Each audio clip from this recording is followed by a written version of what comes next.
Բարև ձեզ, Slack-ի եթերում է առանց դիմակի հաղորդումը։ Լրջախող կեցվածքն ու քաղաքական դաշտում ամենաակտիվ գործունեություն ծավալող մարդը ինչքանով կարող է լինել անկեղծ։ Առանց դիմակի եթերում կփորձենք պարզել այսօրվա հարցազրույցի ժամանակ։ Իմ հյուրն է կրթության եւ գիտության նախարար Արմեն Աշոտյանը։ Բարև ձեզ, պարոն։ Բարև ձեզ։ Ինչպե՞ս եք։ Լավ, շնորհակալ եմ։ Պարոն Աշոտյան, հետաքրքիր է իմանալ, կարողանում եք տարբերել դիմակավոր եւ առանց դիմակի մարդկանց։ Ցավոք այո։ Ինչպես է ստացվում։ Երևի կենսափորձը արդեն կուտակած եւ ներքին զգացողությունները։ Իսկ ինչու ցավոք։ Որովհետեւ դա դժվարացնում է եւ հեշտացնում է կյանքը եւ գործունեությունը միաժամանակ։ Դժվարացնում է, որովհետեւ սկսում ես ավելի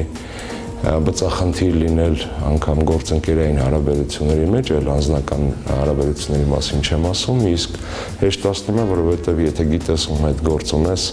ապա սխալվելու հավանականությունը շատ փոքր է։ Ինչպես նշեցի, լրջախող կեցվածք եւ քաղաքական դաշտում ամենաակտիվ գործունեություն ծավալող մարդ։ Այս պարագայում ինչպես է հաջողվում այս ամենը իրականացնել, որովհետև գիտեմ, որ քաղաքական գործիչները պետք է ունենան խոսում կերպար, լուրջ կերպարով եւս առանձնանան, բայց դուք նաեւ կարողանում եք շատ ակտիվ գործունեություն ծավալել։ Ինչպես է հաջողվում այս ամենը զուգորդել միմյանց։ Ես կարծում եմ, որ քաղաքականության մեջ հրապարակային կյանքում PR-ը իհարկե շատ կարևոր է, կերպարային տեխնոլոգիաները շատ կարևոր են, բայց շատ կարևոր է, որ այդ ամենը համապատասխանի մարդու ներքին էությանը։ Հակառակ պարագայում այն կերպարը, որ ստացվում է հրապարակային կյանքում, հեռուստաեթերում կամ այլ հարթակներում եւ իրական մարդու միջև այնքան մեծ անջր պետք է լինի, որ հանդիսատեսը հասարակություն չի հավատա։ PR-ը շատ կարևոր է, իմիջը շատ կարևոր է, բայց այն պետք է համապատասխանի մարդու էությանը։ Չի կարելի եւ չի ստացվում հաղորդություն աստիճան տարբերվող իրականությունից տարբերվող կերպարներ կերտել, որովհետև այդ սուտը շատ արագ բացահայտվում է։ Իմ պարագայում ես փորձում եմ մնալ այնպեսին, ինչպեսին որ կամ, որտեղ որ ջղայնանալու առիթ կա ջղայնանալ, որտեղ որ անկեղծ սպորտ գալու առիթ կա անկեղծ սպորտ կա, որտեղ որ զվարճանալու կամ ավելի թեթև նայելու կյանքին առիթ կա, այդպես էլ անել, ըստ ինձ կարող եք տեսնել ամենատարբեր հաղորդաշարներում գուշակիր մեղեդիից մինչև լուրջ քաղաքական բանավեճեր, ազգային ժողովի ամբիոնից մինչև ԿՎՆ-ի ժյուրի է։ Ես սիրում եմ անել այն, ինչ սիրում եմ, ոչ թե այն, ինչ որ պարտավորեցնում է քեզ պաշտոնդ կամ դիմացինի ակնկալիքը, հետևաբար ինչքան էլ հասարակության մեջ կարող են լինել հատվածներ, որոնք չընկալեն իմ այս կամ այն գործունեության տեսակը կամ ակտիվությունը, ես դա հասկանում եմ եւ ըմբռնումով եմ մոտենում, բայց ինձ համար կարևոր է դա ես եմ։ Դա ես եմ, ինձ համար չեն աշխատում ինչ-որ տեխնոլոգներ, մասնագետներ եւ այլն, հետեւաբար կարծում եմ, որ անկեղծությունը ամենալավ PR-ն է։ Եվ երկարաժամկետ առումով ամենահաջողակը եւ ամենաարդյունավետը, որովհետեւ նորից ասեմ, որ գուցե կարճաժամկետ կարողանաս մոլորության մեջ գցել հասարակությանը ինչ որ մի այլ կերպ, արհեստածին կերպար ստեղծելով, իմիջ մեյքերներով եւ այլն, բայց երկարաժամկետ այդ սուտը չի աշխատելու։ Տեսնում եք, համաշխարհային քաղաքականության մեջ բազմաթիվ օրինակներ կան, որ մեկ է մի տեղից դուրս է գալիս, մանավանդ այսօրվա դարում, տեսա եւ ֆոտոխցիկների դարում, ձայնագրիչների դարում, այն դարում, երբ որ աշխատասենյակում ընկերած նախադասությունը կարող է դառնալ տասնյակ հազարավոր մարդկանց ուշադրության առարկա մի անգամից։ Փոխվել է նաեւ տեղեկատվական քաղաքականությունը եւ պատասխանատվությունը իհարկե շատ ավելի մեծ է, քան մի 8 տարի առաջ։ Օրինակը ձեզ բերեմ, ես դեռ ազգային ժողովի պատգամավոր էի եւ շատ էի սիրում այն ժամանակ էլ լրագրողների հետ շփվել, տալիս էինք հարցազրույց, որը պետք է տպվեր հաջորդ օրը։ Այսինքն դու այսօր խոսում ես մի բանի, հաջորդ օրը դա եթեր կամ լույս է տեսնում ու արձագանքը այդ պահին է լինում։ Այսօր այդպես չէ, այսօր դու խոսում ես, տեղում հայտնվում ես հանրության ուշադրության կենտրոնում եւ արագացել է նաեւ քաղաքական գործիչների կյանքը, որովհետեւ մի կողմից հնարավորությունը մեծ է ասես ու տարածվի, ասես ու քննարկելի դառնաս, ասես ու ուշադրության կենտրոնում հայտնվես, բայց մյուս կողմից դա պատասխանատվություն է, որովհետեւ այս պահին, եթե թերթի նույն օրինակը բերեմ, կարող էր հետո մի բանից մտափոխվել, փոշմանել, զանգել լրագրողին, խնդրել, փոփոխել, թեպետ ես այդպիսի բաներ երբեք չեմ անում,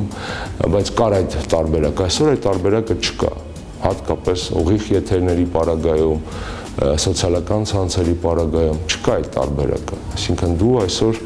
ստիպված ես ավելի պատասխանատու վերաբերել ցանկացած արարքին, հատկապես եթե հրապարակային մարդ ես, պետք է պատրաստ լինես, որ անգամ աշխատանքից դուրս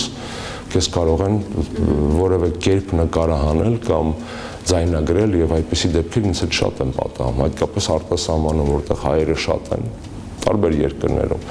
Ես որ իմ մոտ նկարներ կան, թե օգտատերերը նկարում են ինձ տարբեր սրճարաններում, Բրյուսելում եւ այլն, հետո ուղարկում են ինձ, Թիֆլիսում էր վերջին դեպքը եւ այլն։ Նույնը առավել եւս նույնը Երևանում է, երբ որ անգամ ընտանեկան կամ ընկերական խնջույքի ես կամ միջոցառման կամ պարզապես շաբաթ-կիրակի ընտանիքով քաղաքում զբոսնում ես, այդ պահին միշտ պետք է գիտակցես, որ ցանկացած ակնթարթ եւ դու կարող ես հայտնվել ինչ-որ մի տեսակ կամ վիդեոնյութի մեջ, հետեւաբար դա ձգում է, դա խանգարում է, որովհետեւ բայց դա խանգարում է քիչ, եթե դու իսկականն ես։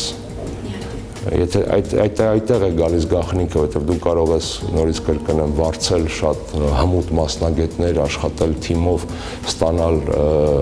Չերչիլին հարիր կերպար, հաջորդ պահին, երբ որ դու դուրս գաս այդ տեխնոկրատական միջավայրից, հայտնվես Երևանի ցանկացած սրճարանում կամ փողոցում կամ խանութում, եւ շատ հեշտ այդ փուչիկը շատ հեշտ պայթում է։ Դիմակազերծվում։ Մի անգամ, այո, ձեր հաղորդման ենթատեքստում դիմակազերծվում է։ Պարոն Աշոտյան, երբ նշեցիք, որ կարող են որոշակի կերպարներ ստեղծել քաղաքական գործիչների համար, հա, մարդիկ, ովքեր աշխատում են եւ այլն, այսպիսի PR գործիքների կիրառումից հետո, կարող եք ասել, որը կարող է միանգամից լինել նույն քաղաքական գործչի համար ամենաթույլ կողմը, որը միանգամից տեսանելի դառնա։ Մարդկանցից է կախված երևի տարբեր մարդիկ, տարբեր ուժեղ եւ թույլ կողմեր ունեն։ Ձևը եւ բովանդակությունը, ինչքանով կարող են մարդիկ տարանջատել։ Պետք է ներդաշնակ լինի ձևը եւ միայն բովանդակությունը չի բերում հրապարակային հաջողություններին, որովհետեւ կարող է լինել սուպեր ինտելեկտուալ, սուպեր մասնագետ, բայց չկարողանաս ճիշտ կոմունիկացիա հաղորդակցում հաստատես, որտեղ ձևերը չգիտես, կարող է լինել բացարձակապես այսպես ճակերտավոր ձևիստ, ասելիք չունենաս, բայց ձևերի մասին լսած լինես, ինչ որ տոնայնություն բարձրացնես, հարկ եղած դեպքում ռետորականություն օգտագործես եւ այլն, բայց ասելիք չունես, երկար կյանք չունի այդ կերպարը նույնպես։ Շատ կարեւոր է, որ ձևը եւ բովանդակությունը սինխրոնիզացված լինեն։ Եվ այս շատ քչերին է հաջողվում դա անել։ Ինչպես դուք եք նշել ժամանակին, Hello Kitty դեմքերով չտարբերվեն։ Ես ավելի թեթև եմ այսօր վերաբերում դրան, որովհետև ես գիտեմ ով եմ ես գիտեմ շատերին, ովքեր դրսում են հարգանքով են վերաբերում ինտելեկտուալ մարդկանց, անկախ նրանից նրանք իմ նույն ճամբարում են, թե հակառակ ճամբարում են։ Ինտելեկտը իհարկե այսօր դարձել է ամենակարևոր կռվանը քաղաքական դաշտում, որովհետև մենք անցնում ենք զարգացում եւ բռունցքներից դեպի այսպես ասած ուղեղագալարներ ճանապարհը շատ բարդ ճանապարհ է, բայց այսօր իրականում առավել եւս ապագայում հեռանկար ունեն բացառապես մտավոր ու պոտենցիալով քաղաքական ուժերը եւ գործիչները, բացառապես առանց մտքի, առանց գիտելիքի, առանց հաղորդակցման հմտությունների ապագայում քաղաքական գործիչ չի կարող լինել։ Փողը չի փրկելու։ Փողը շատ կարևոր է քաղաքականության մեջ, իր տեղում կուսակցությունները կարող եւ պարտավոր են ստանալ ֆինանսավորում, անդամավճար, օրենքով չարգելված այլ միջոցներ, փողը միջոց է, բայց փողով չես կարող գնել քաղաքականություն, դա ոչ մեկին չի հաջողվում։ Համաշխարհային պատմությունն է դա ցույց տալիս, հետեւաբար շատ կարևոր է, որ ինտելեկտուալ, ֆինանսական, կազմակերպական ռեսուրսները ճիշտ համամասնությամբ լինեն այս կամ այն մարդկանց ձեռքերում, որպեսզի հաջողության պատմություն գրանցեն եւ իրենց համար, եւ եթե ծրագրերը լավն են, նաեւ հասարակության եւ պետության համար։ Քաղաքական գործչի կերպարը հասարակության մեջ ընդունված է այնպեսին, որ մարդկանց մոտ տպավորված է հետեւյալ գաղափարը՝ քաղաքական գործիչներից շատերը չեն տարբերվում իրենց ինտելեկտով։ Ինչպես նշեցիք նաև դուք ձեր պատասխանի ժամանակ ինտելեկտ բառի հետ կապված։ Ինձ համար հետաքրքիր է, երբ դուք տարբերվում եք ինտելեկտով, դուք տարբերվում եք ձեր շփվելու ունակությամբ մարդկանց հետ, որովհետև սրա մասին կարծում եմ նաև կփաստեն շատերը։ Ինչպես ստացվեց այն պարագան, երբ դուք ցանկացաք պարզապես անկեղծ մասնակցություն ունենալ Բաղրամյանի հետ կապված դեպքերում եւ այդպիսի արձագանք ստացավ։ Հետո ինչպես եղավ ձեր զգացողությունը։ Խոստովան եմ, որ եթե նման կարիք լինի եւ Աստված չտա, նման բախման վտանգ լինի իմ քաղաքում, իմ երկրում, հասարակությունը պառակտման եզրին կանգնած լինի, ես նորից այդպեսի քայլ կանեմ։ Կարծում եմ, որ դա է տղամարդկությունը, հայտնվել այնտեղ, որտեղ կարող են ունենալ, կարող ես կրել նաև որոշակի հարվածներ, պետք է պատրաստ լինես հարված պահելու։ Տղամարդկություն չէ վանկարկել կամ անվանարկել մարդուն, եթե գիտես, որ նա չի կարող պարզապես այդ բանին պատասխանել տարբեր պատճառներից ելնելով։ Ես կարծում եմ, որ քաղաքականության մեջ հատկապես պետք է կարողանալ շիտակ նայել իրականությանը։ Իհարկե կան դեռևս այդ թեմայով որոշ, այսպես ասած, ներեցեք բառակապակցության լկստվող շրջանակներ, բայց հիմնականում այն արձագանքը, որ ես ստացա, իրական արձագանքը, նաև նամակների տեսքով, ծնողներից շնորհակալական նամակներ եւ այլն, ես կարծում եմ, որ հենց տղամարդկության դրսևորման խնդիր կա քաղաքական դաշտում, հատկապես երբ որ մենք ունենք հասարակություն, որը շատ արագ փոփոխվում է։ Դուք ասացիք քաղաքական գործիչներին այդպես են նայում։ Եկեք խոստովանենք, որ ամեն մի երկրի քաղաքական վերնախավը տվյալ հասարակության հայելին է։ Այդպես է իրականում։ Ընտրական տեխնոլոգիաները, խնդիրները կարող են մի քիչ շեղել պատկերը, բայց չեն կարող ճակատագրական ազդեցություն ունենալ քաղաքական վերնախավի որակի վրա, որովհետև իդեպ ասելով քաղաքական վերնախավ, ես բնավ նկատի չունեմ միայն իշխանությունները, որովհետև քաղաքականության մեջ իշխանությունը եւ ընդդիմությունը հաղորդակի ծանոթներ են իրականում, առանց իրար կյանք չունեն, սիամական երկօրյակներ են եւ այս տեսակետից ինչ որակ ունի մի ճամբարը, նույնատիպ որակ մի քիչ այլ դրսևորումներով կարող ունենան հաջորդ։ Հայաստանի խնդրեմը այսօր հենց դրա մեջ է, որ այդ բնական կապը իշխանության որակի եւ ընդդիմության որակի միջև խզվել է։ Ընդունենք, որ այսօր վերջին 1 տարվա ընթացքում ենք ընդդիմադիր դաշտում քաղաքական մտքի ճգնաժամ ունենք։ Հակառակ պարագայում իմ երիտասարդ գործընկերները, Նիկոլը Փաշինյան, Էդմոնը Մարուկյան հնարավորություն չէին ունենա նախաձեռնել նոր քաղաքական շարժումներ։ Հաստատի զգացել են, որ ինչ-որ պահանջարկ կա, վակուում է առաջացել։ Այդ իշխանական քաղաքական վերնախավի այդ ճամբարում նոր քաղաքական ուժի տեղ կա։ Դա նշանակում է, որ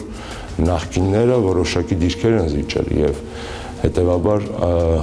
ընդդիմությունը պետք է փորձի 17 թվականի խորհրդարանական ընտրություններին վերականգնի իր որակը։ Աշխատի իհարկե նաև քանակի վրա, որովհետև ցանկացած քաղաքական ուժ պետք է ընտրություններին ձգտի մաքսիմալ քանակությամբ ձայն վստահության քվե ստանա, բայց ոչ միայն քանակն է կարևոր, այլ նաև որակը։ Ես Հայաստանում տեսնում եմ երիտասարդներ քաղաքացիական հասարակությունից,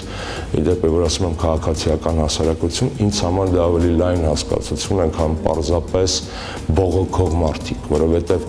մենք սխալ ընկալում ենք ձևավորում Հայաստանում քաղաքացիական հասարակության մասին։ Քաղաքացիական հասարակությունը միայն այն կազմակերպություններ ու մարդիկ չեն, ովքեր միշտ դժգոհ են իշխանություններից, դա ընդդիմությունն է իրը։ Քաղաքացիական հասարակության պարագայում շատ կարևոր է, որ բացի ուղղահայաց կապերից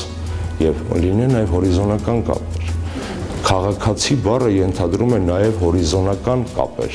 երբ որ քաղաքացիները իրար հետ են կարողանում շփվել, հարց լուծել, խնդիր բարձրացնել, փոխօգնություն ցուցաբերել։ Բողոքավորները չեն միայն ակտիվիստները կամ քաղաքացիական հասարակությունը։ Եվ մենք սա իհարկե նաև որոշակի տեղեկատվական դաշտի գործունեության արդյունք է, որ նման տեսակետ է ձևավորվում, բայց իրականում քաղաքացիական հասարակությունը դա արհեստագործական միություններն են, օրինակ, դասական քաղաքացիական հասարակություն, արհմիություններն են, մամուլի միջոցներն են, եկեղեցին է, կրոնական կազմակերպություն, ամեն ինչ որ կանգնած է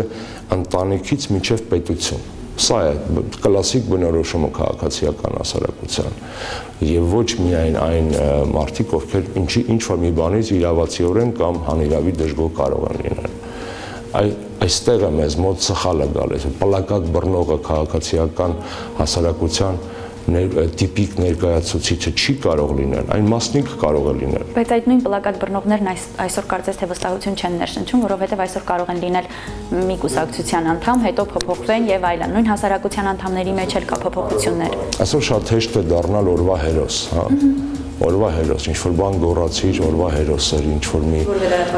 ինչ որ միտեղ արձագանքեց, օրվա հերոս ես, ինչ որ մի ֆլեշմոբ արեցիր, օրվա հերոս ես։ Երկարաժամկետ առումով այդ մարդիկ շատ արագ կորում են։ Եթե հույսը հաշվարկը, այսպես ասած, կարճաժամկետ էֆեկտներն են, պայթյունային էֆեկտներն են։ Կամ միտք թելադրողները այդ պահին այո, 1-2 մի շաբաթ 10 օր կարող ես մնալ լրահոսում։ Այդ գործիչները, այդ մարդիկ հետո կորում են, որովհետև երկարաժամկետ ոչ մի ստրատեգիա չունեն, որովհետև տեղեկատվական դաշտի գայթակությանը չեն դիմացել եւ օրվա հերոս դառնալու խնդիր ունեն այդ պահին ենթադրենք դիտումների կամ այսպես ասած լայքերի, բայց իրականության մեջ դուք ինքներդ հիշեք, վերջի 2 տարվա մեջ ինչքան քաղաքացիական կամ ընդդիմադիր կամ կիսասկանդալային հայտարարություններ դեպքեր հետո ուր են այդ մարդիկ, հետո շատերը չկան, մի մասը մնում են փորձում են մտնել քաղաքականության մեջ, բայց երկարաժամկետ առումով այդ ստրատեգիան կործանարար է, եթե լուրջ է մարդը, եթե պարզապես ընկերական կամ հարևանական շրջապատում ինչ-որ տենց երևալու կամ երևակայելու կամ կայանալու խնդիր ուներ, բարի, բայց հետո լուրջ հաշվարկներ կառուցել նման քաղաքացիական կեցված դրսևորող մարդկանց հետ, նման տիպի անկալումների դժվար է։ Քաղաքացիական կեցվածք ձևավորողները, հայհոյող կերպարները, պլակատներ բռնողները, ովքեր որ երկար չեն կարողանում մնալ ստեղծված կերպարի մեջ։ Ինձ հետաքրքիր է պարզապես քաղաքական դաշտում, երբ նմանատիպ խոսակցություններ են ծավալվում, դուք քաղաքական գործիչներ եք, ինչպես եք արձագանքում այս ամենին։ Շատ ազնիվ ասեմ, ես հանրապետականից բացի նաև Ծագումով Արեշից եմ, Երևանից եմ։ Ես այդ լեզուն, այդ ձևը շատ լավ գիտեմ, ինչ որ մի տարիքի ընթացքում նաև գուցե օգտագործել եմ։ Ներողություն պարոն Աշոտյան, ես հենց այս հարցն էի ուզում ուղղել։ Նույն տղամարդկային կերպարները կարողանում են արդյոք տեսախցիկից դուրս տղամարդկային խոսակցության ժամանակ ասել այն ամենը, ինչ նրանք ասում են լրատվական կայքերի համար։ Տեսեք, մի քանի վերջին դեպքեր պարզապես հիշենք, երբ որ մեկը, այսպես ասած, հայոյախառը բառը պաշարով ինչ որ բան է ասում, խնդիրը տեղափոխելով այդ հինավուրց մշակույթի մեջ, այսպես ասած, հարց լուծելու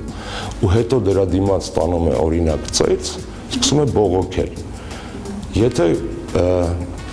այս կամ այն մարդիկ կամ խմբերը մտածում են, որ խնդրի լուծումը մակարդակի փոփոխությունն է դեպի ներքև, ապա պետք է պատրաստ լինեն, որ ոչ միայն իրենց քայլը պետք է կարող է լինել այդ մակարդակի մեջ, այլև հակաքայլերը եւ հայոյանքներ համապատասխան եւ տղայական, այսպես ասած, ես չեմ արդարացնում դա, բայց եթե դու խաղում ես այդ խաղը, դու չես կարող մենակ դու խաղաս այդ խաղը, դու չես կարող մենակ դու վիրավորես ու ասես, որ եթե քեզ ծեծել են դրա դիմաց, ուրեմն արել են հակաժողովրդական բան, ժողովրդավարական բան։ Ես նորից ասեմ, չեմ արդարացնում, բայց եթե կան մարդիկ, ովքեր մտածում են, որ իրենք կարող են փորձել այդ լեզվով խոսել, այդ ձևի իրենց պահել, ու դրա դիմաց նույն մակարդակի խաղի կանոնի մեջ պատասխան չստանան, այստեղ արդեն չասեմ վախկոտություն է, բայց երկերեսանություն կա, ոչ հարիր, հա։ Իսկ ինչ վերաբերում է օրինակ մեզ հանրապետական կուսակցություն, մեզ հաճախ մեղադրում են նրա մեջ, որ մեր որոշ պատգամավորներ եւ այլ գործիչներ բառապաշարով չեն փայլում, հա, ենթադրենք։ Դուք տեսեք, հիմա մենք այսպես ասած փոխվում ենք, ավելի հազվադեպ են լինում նման դեպքեր մերոնցից, հիմա հենց մենք ավելի քաղաքակիրթ դառնալու ճանապարհն ենք բռնել մերոն։ Այդ նույն բանը փորձում են անել այսպես կոչված ընդդիմախոսները եւ ընդդիմադիրները։ Բնական է, չէ՞ որ դա 1, 2, 3 բերելու է նրան, որ նույն ձևի պատասխանը, ինչը ապագա չի։ Մենք դուրս պետք է գանք այդ 90-ականների արժեհամակարգից, կներեք այդ թող չնեղանան եւ ոչ մի այդ հաղային մեղինակություն կամ տղեր կա այսպես, բայց քաղաքականության մեջ այդ գործոնը, այդ մշակույթը չպետք է դառնա գերիշխող։ Դա չի կարող այդպես լինի։ Եթե մենք իրոք մտածում ենք, որ 21-րդ դարը մերն է լինելու հայերի նսելն, դա չի կարող այդպիսի բան լինել։ Եվ հայ ազգը ինտելեկտուալ ազգ է, իր ավանդական արժեհամակարգով։ Իդեպ խոսում են քաղաքացիական հասարակության մասին, ես իմ հարևանության գործընկերներին շատ հաճախ այս օրինակը բերում եմ։ Հայաստանում հասարակական կապերը շատ ավելի ամուր են։ հարևանություն, թաղ, ընտանիք, սա է քաղաքացիական հասարակության բնութագրիչներից նաև, հասկանում եք։ Իսկն իրար հետ խնդիր քննարկելու, հարևանություն անելու, ինչ-որ թաղի հարց լուծելու, ջրամատակարարում կլինի, ավտոտնակ կլինի, կամ ինչ-որ մեկին օգնելու, սա է միջքաղաքացիական կապը։ Այո, Հայաստանում դա գուցե իր ավանդական ձևի մեջ է, ինչ-որ սուրճի բաժակի շուրջ կամ ինչ-որ մի զրուցարանում, այսպես ասած, ինչ-որ մի կրպակում, որ Բաքում տեղադրված է, կարելի է նարդի խաղալ, բայց դա էլ է քաղաքացիական հասարակություն։ Իրականում, որտեղ քաղաքացիները իրեն կարողանում են հորիզոնական կապեր ստեղծել։ Պարոն Աշոտյան, ինչքանով եք կարողանում տանը ընտանիքին ժամանակ հատկացնել։ Երևի ամենացավոտ հարցը հրապարակային գործիչների համար հենց դա է, որովհետև եթե բռնում ես աշխատանքային ճանապարհ ու դրսի մարդ ես դառնում, պատկերավոր ասած, ստիպված ես ժամանակի եւ աշխատանքի բերումով ավելի շատ շփվել այլ մարդկանց հետ, ավելի մեծ ժամանակ հատկացնել արտաքին խնդիրներին։ Դա ինչ-որ միտեղից դուրս է գալիս, դա դուրս է գալիս քո ծնողների, քո երեխաների, քո տիկնոջ եւ քո ընկերներից մտերիմ, որտեղ այդ ժամանակը 24 ժամ է, ինչպես ուզում ես դասավորի աշխատանքային օրը։ Բողոքում են տղաները։ Օկտեմբերը առհասարակ նաեւ ծանր ամիս է, այն իմաստով որ եթե մայիսը ախտանակների ամիս է, օկտեմբերը հարսանիքների ամիս է Հայաստանում, երևի բոլորը կվկայեն եւ շրջապատի աշխատանքի ընկերության բերումով շատ են նաեւ նմանատիպ միջոցառումները այս ամիս, երբ որ առաջ գոնե 8-ին գնում էիր տուն կամ 9-ին մի քիչ շփվում էր, հիմա դա էլ չես կարողանալ, որտեղ պետք է հասցնես, կնոջդ վերցնես եւ գնաս հարսանիք կամ կնում կամ ծնունդ։ Օկտեմբերը այդպեսին է կարծում։ Ես էլ եմ օկտեմբերին պսակադրվել, գիտեմ, որ շատ զույգեր Երևանի փողոցներում էլ հիմա շատ հաճախ կտեսնեք, ասում են, որ բում է, հարսանյաց բում է, չգիտեմ վիճակագրությունը պաշտոնական ինչպեսին կլինի, բայց ես այդ շատ ուր, բայց դա ինչ-որ բան է, եւս մի հանրային, այսպես ասած, ժամանաբեռ է, այսպես ասենք, որովհետեւ դա էլի դուրս է գալիս քո երեխեքից, մենք կփորձենք կոմպենսացնել իրեն։ Ընտանեկան փոխըմբռնման ամենակարևոր կետը ըստ պարոն Աշոտյանի որն է։ Կինը պետք է այնպես անի, որ տղամարդը միշտ ճիշտ լինի։ Հետո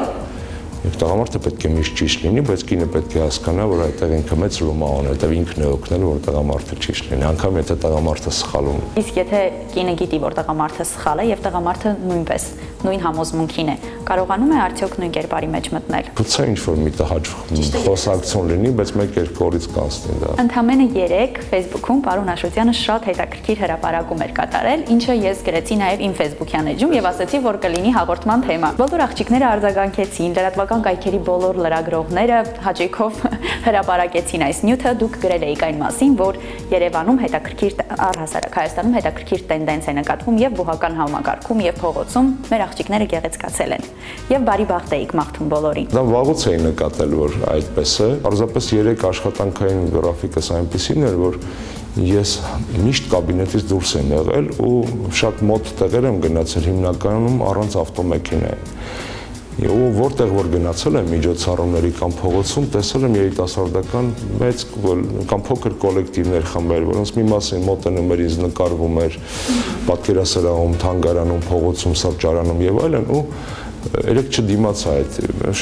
շատ լավ երիտասարդներ էին, ու տենց շատ դրական լիցքերով եկա եւ ուրախ գրեցի, որ դա ամենուրեք է, երևի դրան գումարվեց նաեւ այս հոկտեմբերյան հարսանյաց այսպես ասած տենդենսը եւ ես եթե խոսում ենք հայ աղջիկների մասին այսօր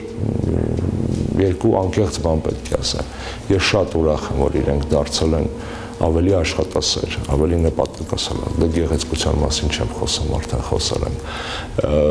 Որպես կրթության նախարար գիտեմ, որ բուհերում գերազանց սովորող ուսանողների մեջ գերակշիռ մաս են սկսում կազմել աղջիկները, ավելի ինքնադրսևորման հնարավորություններ ունեն, դա լավ է, բայց երկրորդ բանն էլ պետք է ասեմ, կարծում եմ, որ սոցիալական դերակատարությունների մեջ դա չպետք է ազդի ընտանեկան ձևավորված ավանդական հարաբերություն, ավանդական ես ի նկատի չունեմ պատրիարքան, հա,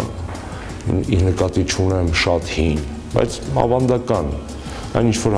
ասում ենք, երբ որ ասում ենք հայկական ընտանիքին չենք պատկերացնում։ Եւ այստեղ խնդիրը հետեւյալն է, աղջիկները իհարկե մեղավոր չեն, որ տղերք ավելի վատ են սկսել սովորել, կամ ավելի քիչ են սկսել սովորել, բայց դա անխուսափելիորեն, եթե այսպես շարունակվի, մի 10-15 տարի հետո բերելու է հայկական ընտանիքներում սոցիալական դերակատարությունների վերանայման։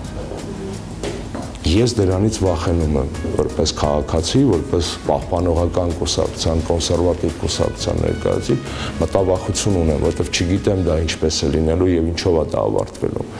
Այդ տենդենսը համաշխարհային տենդենս է, բայց Հայաստանում մենք մի քիչ ավելի սուր ենք դա տանում, որովհետև ավելի ավանդական ենք այս։ Մի քիչ գուցե ավելի պահպանողական ենք, այո, եւ այստեղ իհարկե կեցեն աղջիկները, որ սովորում են, իրենց վրա աշխատում են, առաջ են փորձում գնալ, դրսևորվում են եւ այլն։ Այստեղ տղաների խնդիր կա նաեւ, տղաների խնդիր կա, որ իրենք վաղը մյուս օր պարզապես, եթե նախկինում ավանդապար տղամարդը ղեկավարն է, գոնե պաշտոնական, այսպես ասած, ընտանիքի, վաղը մյուս օր սոցիալական դերակատարությունների փոփոխության պատճառով, թեկուզ ամենապարզ օրինակը բերեմ, ով է տան ավելի շատ աշխատավարձ ստանում։ Սա ազդելու է, ուզեք թե չուզեք, սա ազդելու է ընտանիքի վրա։ Սա բացառությունները դնում ենք մի կողմ,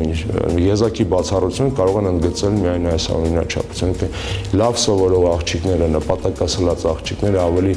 լավ կտեղավորվեն այս կյանքում եւ իրենց դժվար կլինի այնպիսի տղամարդ գտնել,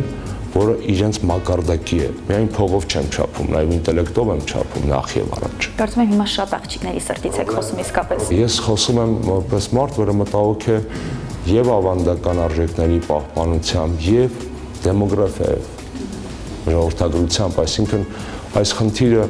ոնց անենք, որ տղերքը մի քիչ ավելի լավ սովորեն, մի քիչ ավելի նպատակասլաց լինեն, ավելին հասկանան, որ իրենց ընտանիքի, ապագա ընտանիքի բարեկեցության բանալին նախ եւ առաջ հենց իրենց գլխուղեղում է թաքնված։ Ոչ ծանոթ բարեկամ, խավոր սանիկ, իհարկե փոքր երկրում դա էլ է ազդելու, ուզեք թե չուզեք։ Դա պետք է պակասի այդ ազդեցությունը այդ գործոնների։ Հիմա էլ պակասում է, ես բազմաթիվ դեպքեր գիտեմ, որ մասնավոր ընկերությունների սեփականատերերը, օրինակ, իրենց բարեկամներին փորձում են աշխատանքի չվերցնել, որովհետև եթե բարեկամ է, բայց ոչինչ չգիտի գործից, վնաս է տալու ուղիղ պարզապես։ Ոնց անենք, որ այդ կապը գիտելիք եւ բարեկեցություն կապը հստակ լինի ոչ միայն աղջիկների համար, որոնք այսօր դա կարծես թե ավելի լավ են հասկանում, այլ նաեւ տղաների համար, որ վաղը միսօր չփոխվեն ավանդական, ընտանեկան եւ սոցիալական դերերը։ Կամ գոնե եթե ունակություններ չունեն, գիտելիքների հետ կապված կամ չգիտեմ գրքերի աշխարհի հետ կապված, գոնե աշխատասիրություն լինի, գործի հետ կապված։ Ունեն հենց այդ հայտարարների ամենամեծ խնդրեմը աշխատասիրության բացակայությունն է։ Գալիս է մի տարիք, երբ որ մենք կորցնում ենք տղաներին կրթական համակարգում։ Դա մոտավորապես 9-րդ դասարանն է։ Մինչև 9-րդ դասարան այդպիսի մեծ տարբերություն չի զգացում, հակառակը տղաները ավելի մեծ։ Հետո դպրոցական տարիքի այդ ժամանակահատվածում ինքնադրսևորման եւ ինքնակայացման, ինքնահաստատման մշակույթը սխալ է ներդրված։ Եվ սկսվում է այդ ամբողջ խնդիրները, ով էլ դիմանում է դպրոցում դեռ չի փոխվում իր մտածելակերպով, բուհական համակարգում, առաջին, երկրորդ, երրորդ կուրսերում դրվածքի խնդիրը սխալ է անցալվում եւ մենք տղաների մի զգալի մասին ինտելեկտուալ իմաստով կորցնում ենք այդտեղ իրենց հենց ոչ աշխատասիրության, ծուլության եւ ինչ որ այլ բաներով չափից ավելի շատ, չեմ ասում ընդհանրապես, չափից ավելի շատ տարվելու պատճառով։ Ժամանակին հրապարակումով հանդես եկաք եւ ասացիք, որ դուք երևի թե կարիք չեք ունենա մամուլի խոսնակի, ինչպես կարիք չունեք Վարշավիրի։ Ինչպես ստացվեց, որ ունեցաք եւ արդյոք գոհ եք Զոհրաբի կատարած աշխատանքից։ Չեմ սիրում պատասխանել անձնական իմ աշխատակիցների հետ կապված հարցերին, որ պարզապես պետք է կրկնեմ այն, ինչ որ հետո գրեցի, երբ որ Զոհրաբին հրավիրեցի աշխատանքի, ես ունեմ աջակցության կարիք, որովհետև շատ մեծ է լրատվական դաշտը դարձել եւ Զոհրաբ այն պրոֆեսիոնալներից էր, որ այդ պահին ազատ էր աշխատաշուկայում։ Ես ուրախ եմ, որ ինքը միացել է կրթության գիտության նախարարության թիմին, որովհետև մենք այս տարիների ընթացքում փորձել ենք իրականում թիմ ստեղծել։ Եթե զորապից դժգոհ չեն լրագրողները, ուրեմն ես շատ գոհ եմ, որովհետև ես բոլոր դժվար հարցերը փորձում եմ թողնել իր վրա կազմակերպական, ինձ հետ հանդիպելու հարցազրույցի եւ այլն, շատ հարցեր, որովհետև երբ որ շատ բաց ես լինում, պետք է պատրաստ լինես երկու վտանգի, չես հասցնելու մեկ է բոլորին, պատասխանես, գրես, հասցնես, բայց բացությունը կարող է չարաշահվել, որովհետև ոչ միայն պետական պաշտոնյան պետք է բաց լինի, այլ նաև հասարակությունը պետք է պատրաստ լինի նման ազատական մարդուն ընդունելու, այն որ Հոլանդիայի վարչապետի նկարն են գցում հեծանիվով ասում են, տեսեք ինչ լավ մշակույթ, մենք պատրաստ ենք դրան։ Ես մեկ-երկու հանդիպման անկեղծացրեցիք ինձ, փորձեցի գնալ եվրոպական ոճի հագուստի մեջ, casual, էլի բաճկոնով, բայց ոչ դասական այսպես, բիզնես սթայլի մեջ։ Պատրաստ չենք մենք դրան։ Ես պատրաստ եմ, ես խնդիր չունեմ։ Ինչից մտածեցիք, որ ընկալումն այլ էր։ Կան ցուցանիշներ, որոնք դրա մասին վկայում են, Մենք մի կողմից ասում ենք, որ ավելի ազատական, եվրոպական պետք է լինենք եւ այլն, բայց պատրաստ ենք դրան, չէ։ Երբ որ Իտալիայի վարչապետը իր գլխին դույլ է շուռ է տալիս, Իտալիայում դա միայն այսպես ասած դրական է։ Երբ որ ես եմ դա անում, կարծիքները կիսվում են, ու ես դա դիտավորյալ եմ արել։ Նաև սա փորձարկում էր, իհարկե բազմաթիվ դրա, ինչու եմ այդ դեպքը հիշեցնում։ Մենք պատրաստ չենք որպես հասարակություն չափից ավելի մեծ ազատականացմանը, դա անգամ կրթական մակարդակում է երևում, երբ որ դպրոցին տալիս ես ազատություն, ասում ես ընտրիր ինքդ քո կրթության բովանդակության 70%-ը, օրենքով ավագ դպրոցներ, շատ քիչ դպրոցներ են օգտվում, բոլորը փորձում են որ տիպային բան վերցնել, որտեղ ազատությունը տալիս է երկու բան, հնարավորություն, բայց մյուս կողմից պատասխանատվություն, եւ այն մարդիկ, ովքեր պատասխանատվություն չեն ուզում կրել, փորձում են հարմարվել, այսպես ասած, միջին վիճակագրական, մեծամասնական, այսպես ասած, հանրույթին միանալ, որպեսզի շատ չտարբերվեն։ Դուք կլինեք քաղաքական դաշտում, թե առհասարակ, ես ուզում եմ, որ դուք լինեք մշտապես իմ հյուրը։ Շատ շնորհակալ եմ վերաբերմունքի համար, հարցազրույցի համար, աղջիկների գրառումը նաև ձեզ է վերաբերում եւ բարի բախտի մասով։ Շնորհակալ եմ շատ։ Դե ինչ, այսքանով եզրափակենք այսօրվա առանց դիմակի հաղորդումը։ Իմ հյուրն էր կրթության եւ գիտության նախարար Արմեն Աշոտյանը։ Ես ինչպես միշտ շնորհակալություն եմ հայտնում դիզայներ Անուշ Սահակյանին։ Կհանդիպենք։